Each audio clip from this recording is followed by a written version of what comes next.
What's up, my 1111 YouTube friends? Every once in a while, I carry around a golden horseshoe in my ass. And it happened this week. When I pulled apart the engine I'm going to use for Project Jason 6.5, which is Wet Basement's old engine, that was always a good, strong, very strong running engine.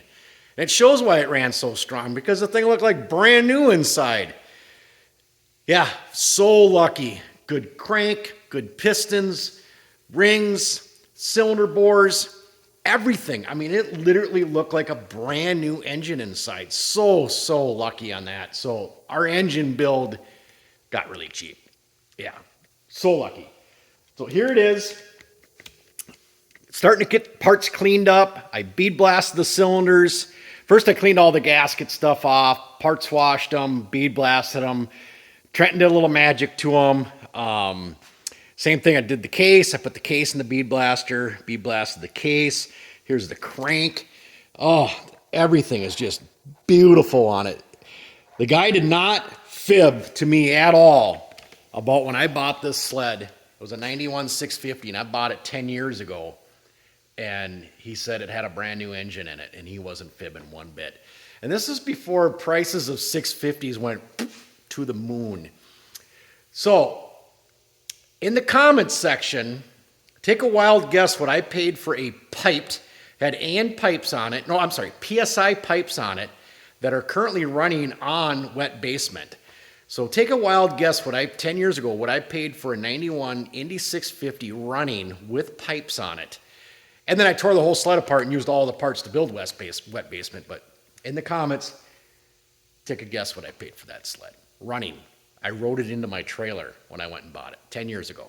Take a wild guess. So, engine's looking gorgeous. All the pistons, like I said, all the pistons look awesome.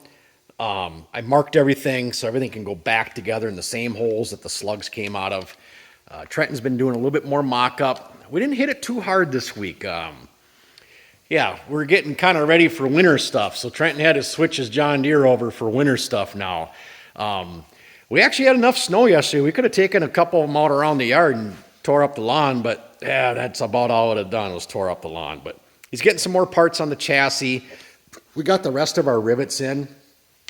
And so I was calling them a semi-hollow rivet. Now they're tubular rivets. That's what they're called.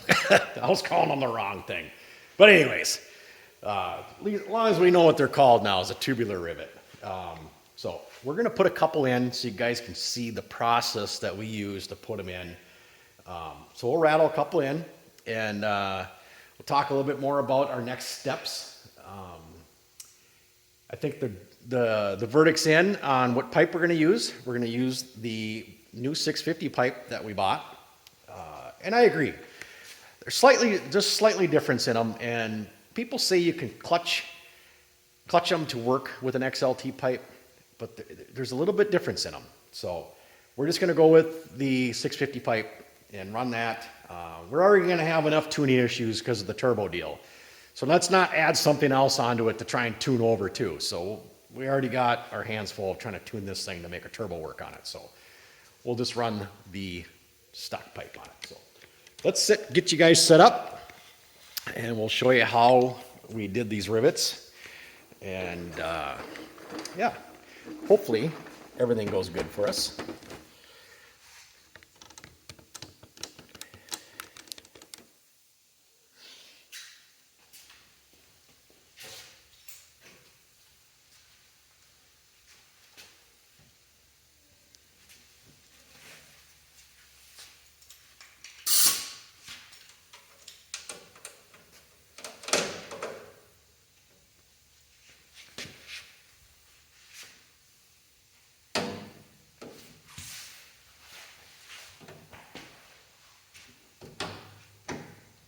Ready?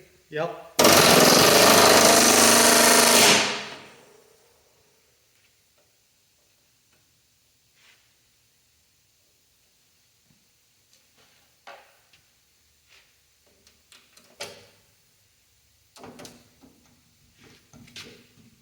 Mm-hmm.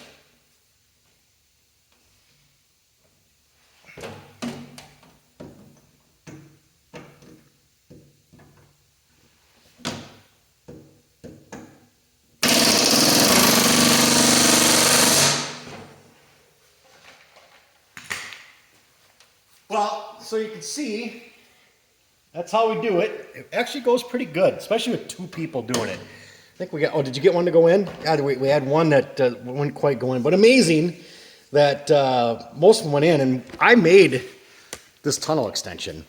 I fabbed this all up, and pretty amazing that most of them rivets went in after drilling them and stuff, so yeah, no, it's looking pretty sharp. I got my sway bar connects from McMaster Car the other day. And remember I was talking about the other day, it says, somehow I duplicated my order. I ended up being one rod end short. No, I did duplicate my order. They did not send me one of them. So I ordered correctly and they didn't send me one. But those rod ends are $10. I wasn't going to fight it with them. I ordered an extra one when I put in for the link connectors on the sway bars. And same thing, I think this side was like $12, $13, and this side's $10. I mean, so everything right here is just over $20 for the for the connectors for the sway bars. And yeah, nice setup, very inexpensive. I think on a couple of other sleds I've done some anodized ones. They're a little bit more expensive. They're aluminum. And I don't know, the jury's still out on if they're going to hold up good or not. So Trenton did a little bit more polishing. This is the under hood bracket. It's got that looking pretty sweet. So, and he's picked out a couple other parts that he didn't like the right color. So we're going to redo a couple of the parts. We got it.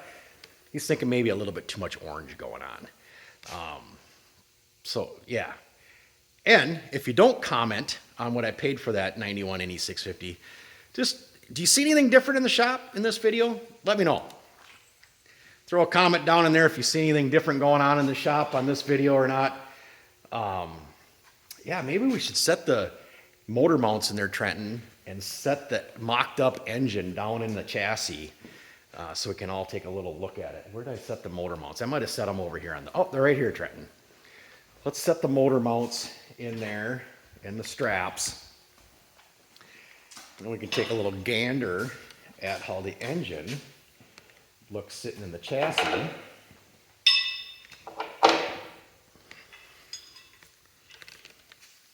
And I don't have the correct front motor mounts yet. Yeah, I forgot every day this week to order them. But we grabbed a couple of the old TX ones that gets us close enough so that it holds the front of the engine straps up. And then we're going to add the engine bump stop right here yet, and I'm probably going to add a torque arm on this engine too.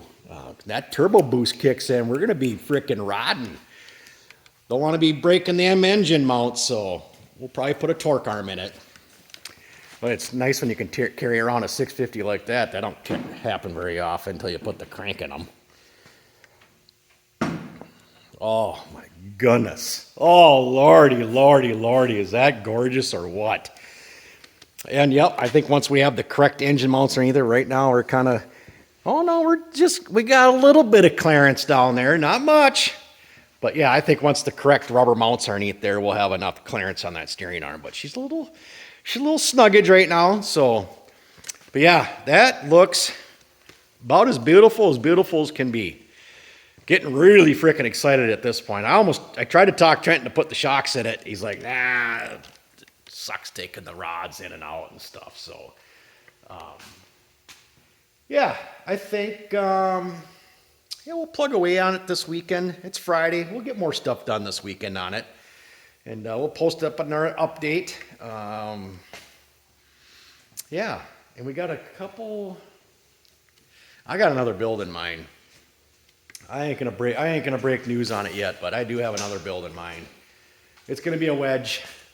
Seems to be the hot sled to have right now, so I'm going to be building a wedge. Trenton's going to be building another one too, but I think we both promised each other that we're not going to build them till next year, so we're going to get this one done. I think one build this winter is going to be good and plenty, but we change our minds pretty quickly around here. So thanks for watching, everybody.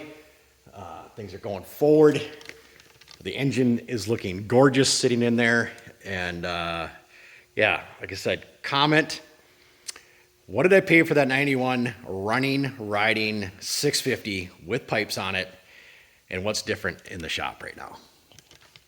What do I got going on different around here? See you guys in the next one.